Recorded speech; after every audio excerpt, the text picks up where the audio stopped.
नमस्कार, आप देख रहे हैं बीसीसी न्यूज। मैं हूं रमा धीमान। आइए बुलेटिन की शुरुआत करें, लेकिन उससे पहले हेडलाइंस।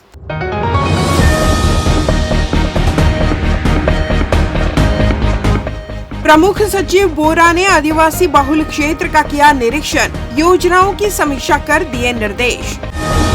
पीडब्ल्यूडी सचिव ने सड़क निर्माण का लिया जायजा, समय सीमा में कार्य पूर्ण करने कहा। हाईवे पर कार चालक ने बाइक को मारी ठोकर, चालक की मौके पर हुई मौत। और अमन चैन की दुआ के साथ मनाई गई बकरीद, ईदगाहों में हुई विशेष नमाज। हेडलाइंस के बाद खबरें विस्तार से। आदिम जाति कल्याण विभाग के प्रमुख सचिव सोनमणि बोरा ने बुधवार को कोटा विकासखंड के बैगा बहुल ग्राम शिवतराई और नेवसा का दौरा कर केंद्र एवं राज्य सरकार की योजनाओं के क्रियान्वयन की जमीनी समीक्षा की। उन्होंने जनजातीय गौरव उत्सव, पीएम जनमन धरती आबा अभियान, पीवीटीजी डिजिटल सर्वे तथा सुशासन तिहार की प्रगति का जायजा लिया।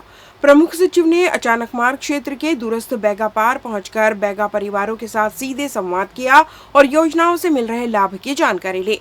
शिवतराई में उन्होंने स्वयं सर्वे सेतु ऐप के माध्यम से तिहारू बैगा के परिवार का डिजिटल सर्वे कर आजीविका, आवास, स्वास्थ्य और सरकारी योजनाओं की पहुंच संबंधी जानकारी दर्ज की। नेवसा गांव में पीएम जनमन योजना के तहत निर्मित सड़क की गुणवत्ता जांच के लिए प्रमुख सचिव ने तकनीकी टीम से सड़क की ड्रिलिंग कराई और निर्माण सामग्री के नमूने लिए। ग्रामीणों ने बताया कि सड़क बनने से बरसात के दिनों में आवागमन की समस्या काफी कम हुई है। दौरे के दौरान पहुंची मोबाइल मेडिकल यूनिट की उपयोगिता पर भी उन्होंने ग्रामीणों से फीडबैक लिया और नियमित स्वास्थ्य सेवाएं सुनिश्चित करने के निर्देश दिए। निरीक्षण के दौरान नेवसा स्थित आदिवासी बालक आश्रम की बदहाल व्यवस्था पर प्रमुख सचिव ने नाराजगी जताई। परिसर, शौचालय और साफ सफाई की खराब स्थिति मिलने पर उन्होंने हॉस्टल वार्डन रवि पाठक के खिलाफ कार्रवाई के निर्देश दिए। साथ ही नए शिक्षा सत्र से पहले सभी आश्रमों और छात्रावासों में आवश्यक मरम्मत, पेयजल और बिजली व्यवस्था दुरुस्त करने कहा। बाद में जनपद पंचायत कोटा में समीक्षा बैठक लेते हुए प्रमुख सचिव ने अधिकारियों को 30 मई तक पीवीटीजी डिजिटल सर्वे 100% पूरा करने के निर्देश दिए। उन्होंने कहा कि कोई भी पात्र बैगा परिवार योजनाओं के लाभ से वंचित नहीं रहना चाहिए। राष्ट्रीय राजमार्गों पर सफर करने वाले यात्रियों की सुरक्षा और आपातकालीन सहायता को मजबूत करने के लिए भारतीय राष्ट्रीय राजमार्ग प्राधिकरण की परियोजना क्रियान्वयन इकाई बिलासपुर ने अत्याधुनिक एम्बुलेंस सेवाओं का विस्तार किया है।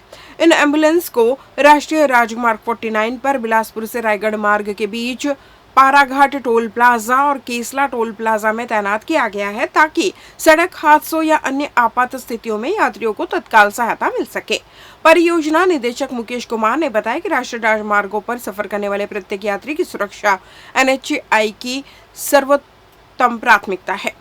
उन्होंने कहा कि किसी भी दुर्घटना या आपात स्थिति में त्वरित सहायता उपलब्ध कराने के उद्देश्य से 24 घंटे सक्रिय डायल 1033 सेवा को और प्रभावी बनाया गया है।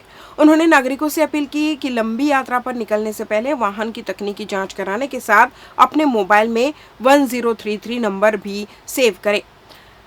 एनएचएआई के अनुसार डायल 1033 हाईवे यात्रियों के लिए हर समय मददगार साबित हो रहा है।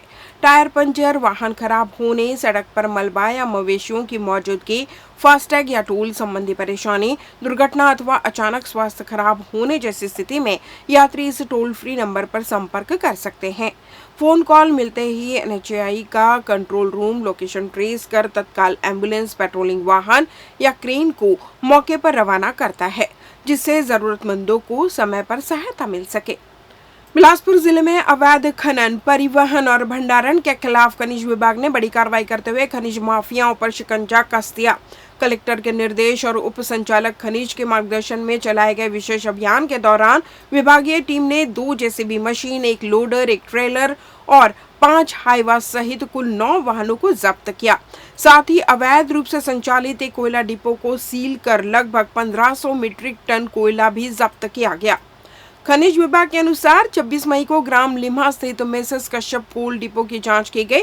जांच में पाया गया कि डिपो की भंडारण अनुज्ञा अवधि समाप्त होने के बावजूद वहां अवैध रूप से कोयले का भंडारण और संचालन किया जा रहा था। इस पर विभाग ने तत्काल कार्रवाई करते हुए डिपो को सील कर दिया। मौके से एक ट्रेलर वाहन और भारी मात्रा में कोयला जब्त किया गया, जबकि डिपो में मौजूद लोडर मशीन को भी सील कर दिया गया। इसी दौरान शासकीय भूमि पर बिना अनुमति खनिज उत्खनन करते हुए 2 जेसीबी मशीनें पकड़ी गई। कार्रवाई के दौरान 2 हाईवा चालक वाहन छोड़कर फरार हो गए। वाहनों को मौके पर ही सील कर दिया गया। जब्त वाहनों को रतनपुर थाना की अभिरक्षा में रखा गया है।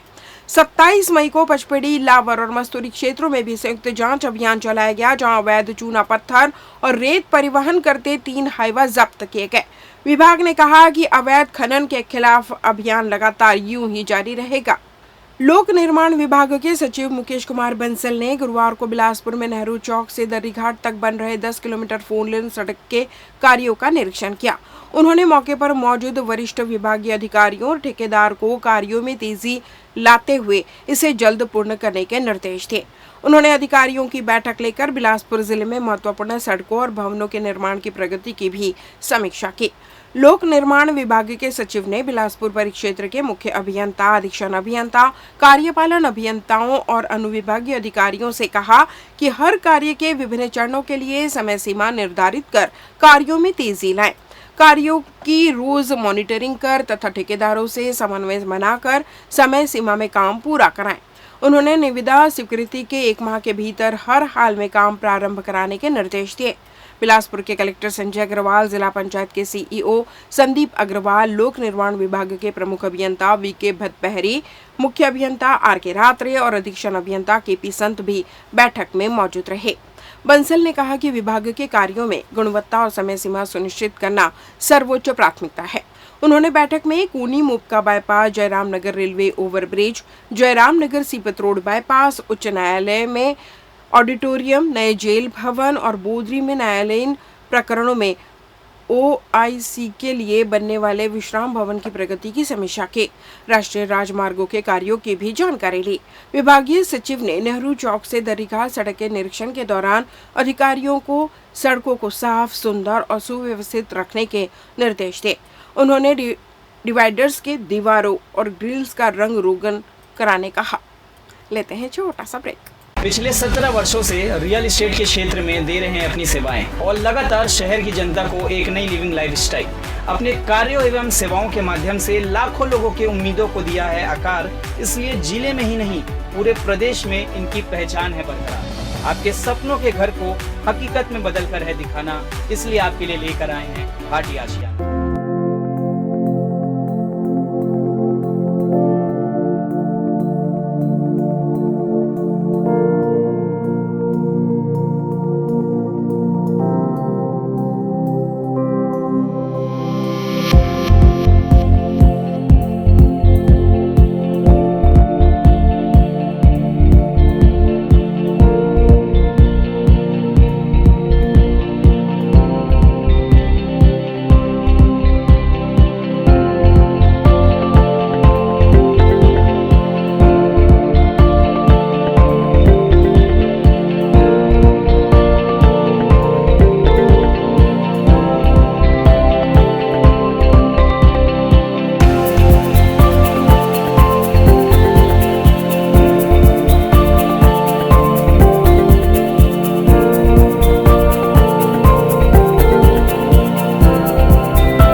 ब्रेक के बाद आपका स्वागत है। मस्तूरी थाना क्षेत्र के SH-49 पर बुधवार देर रात हुए भीषण सड़क हादसे में एक युवक की मौके पर ही मौत हो गई। घटना के बाद इलाके में सनसनी फैल गई। वहीं मृतक के परिवार में मातम पसरा हुआ है। पुलिस ने आरोपी कार चालक के खिलाफ मामला दर्ज कर जांच शुरू कर दी है। मिली जानकारी के अनुसार ग्राम भदौरा निवासी शुभम राठौर निजी बिजली मिस्त्री का काम करता था। बुधवार को वह काम के सिलसिले में मस्तूरी आया हुआ था। रात करीब 8 बजे घर लौटने के बाद उसे बिजली सुधारने के लिए फोन आया, जिस पर वह अपनी मोटरसाइकिल डिलक्स से मस्तूरी किरारी मार्ग की ओर गया था। काम पूरा करने के बाद देर रात वह वापस अपने गांव लौट रहा था। बताया जा रहा है कि रात करीब 11:10 पर NH-49 हाईवे पार करते समय बिलासपुर से कलतरा की ओर जा रही बलेनो कार के चालक देवेंद्र देवांगन ने तेज एवं लापरवाही पूर्वक वाहन चलाते हुए बाइक को जोरदार टक्कर मार दी। टक्कर इतनी जबरदस्त थी कि शुभम राठौर कार की चपेट में आ गया और उसकी मौके पर ही मौत हो गई। हादसे में बाइक पूरी तरह क्षतिग्रस्त हो गई। घटना की सूचना मिलते ही ग्रामीण मौके पर पहुंचे और शव को एम्बुलेंस की सहायता से सामुदायिक स्वास्थ्य केंद्र मस्तूरी पहुंचाया गया। पुलिस ने प्रार्थी लक्ष्मी प्रसाद राठौर की शिकायत पर आरोपी चालक के खिलाफ अपराध दर्ज कर जांच शुरू कर दी है। तोरवा थाना क्षेत्र में उस वक्त हड़कंप मच गया जब अरपा नदी किनारे स्थित शराब दुकान के पास नहर किनारे एक अधेड़ व्यक्ति की संदिग्ध हालात में लाश मिलने की खबर सामने आई। घटना की सूचना मिलते ही इलाके में सनसनी फैल गई और बड़ी संख्या में लोग मौके पर जमा हो गए। सूचना पर तोरवा पुलिस तत्काल घटनास्थल पहुंची और जांच शुरू कर दी। मृतक की पहचान तोरवा बस्ती निवासी अशोक पटेल 48 वर्ष के रूप में हुई है। बताया जा रहा है कि स्थानीय लोगों ने सुबह नहर किनारे शव पड़ा देखा, जिसके बाद पुलिस को सूचना दी। शव शराब दुकान के पास मिलने से मामले को लेकर कई तरह की चर्चाएं शुरू हो गई है। फिलहाल यह साफ नहीं हो पाया है कि अशोक पटेल वहां कैसे पहुंचे और उनकी मौत किन परिस्थितियों में हुई। इसका खुलासा पोस्टमार्टम रिपोर्ट आने के बाद ही हो सकेगा। पुलिस ने शव को कब्जे में लेकर पोस्टमार्टम के लिए भेज दिया और आसपास के लोगों से पूछताछ की जा रही है। घटना के बाद पूरे इलाके में दहशत का माहौल है। पुलिस हर एंगल से मामले की जांच कर रही है। तोरवा थाना क्षेत्र में मोटरसाइकिल हटाने की मामूली बात पर हुए विवाद ने हिंसक रूप ले लिया। आरोपियों ने 2 युवकों पर लोहे के चूड़े और चाकू से हमला कर गंभीर रूप से घायल कर दिया। मामले में तोरवा पुलिस ने फरार चल रहे 2 आरोपियों को गिरफ्तार कर लिया है। पुलिस ने घटना में प्रयुक्त लोहे का चूड़ा भी जब्त किया है। पुलिस के अनुसार 24 मई 2026 की रात करीब 8:20 पर प्रार्थी अयन पाटले मेहमद बाजार गया हुआ था। इसी दौरान मोटरसाइकिल हटाने को लेकर कुछ युवकों से उसका विवाद हो गया। विवाद बढ़ने पर आरोपियों ने अयन के सिर पर लोहे के चूड़े से हमला कर दिया, जिससे वह गंभीर रूप से घायल हो गया। घटना की जानकारी मिलने पर उसका भाई अमन पाटले मौके पर पहुंचा तो आरोपियों ने उसके साथ भी मारपीट कर चाकू से हमला किया। घटना के बाद आरोपी फरार हो गए। वरिष्ठ पुलिस अधीक्षक रजनीश सिंह के निर्देशन में पुलिस टीम ने कार्रवाई करते हुए आरोपी निर्मल पासी को मध्य प्रदेश के महुरी क्षेत्र से और शिवम पासी को लाल खदान स्थित घर से गिरफ्तार किया। मामले में अन्य फरार आरोपियों की तलाश जारी है। ईद उल अजहा यानी बकरीद का त्योहार गुरुवार को पूरे अंचल में बड़े ही धूमधाम से मनाया गया। बिलासपुर में भी मुस्लिम समाज के लोगों द्वारा ईदगाह पहुंचकर ईद की नमाज अदा की गई। ईदगाह में छोटे छोटे बच्चे ईद की खुशियां मनाते दिखे। वहीं नमाज अदा करने के बाद लोगों ने अपने बुजुर्गों की कब्रों पर जाकर फूल चढ़ाए और अमन चैन की कामना करते आपस में गले मिलकर एक दूसरे को ईद की मुबारकबाद दी। ईदगाह में मुस्लिम भाइयों ने एक दूसरे को मुबारकबाद देते हुए सभी से गले मिलकर बकरीद की बधाई दी और सभी के अमन चैन की दुआ की। ईदगाह में एक दूसरे को मुबारकबाद देने के बाद लोगों ने घर पहुंचकर बड़े बुजुर्गों को भी ईद की बधाई दी और कुर्बानी दी गई। इस बुलेटिन में बस इतना ही। अगले बुलेटिन में आपसे फिर मुलाकात। तब तक मुझे दीजिए विदा। नमस्कार।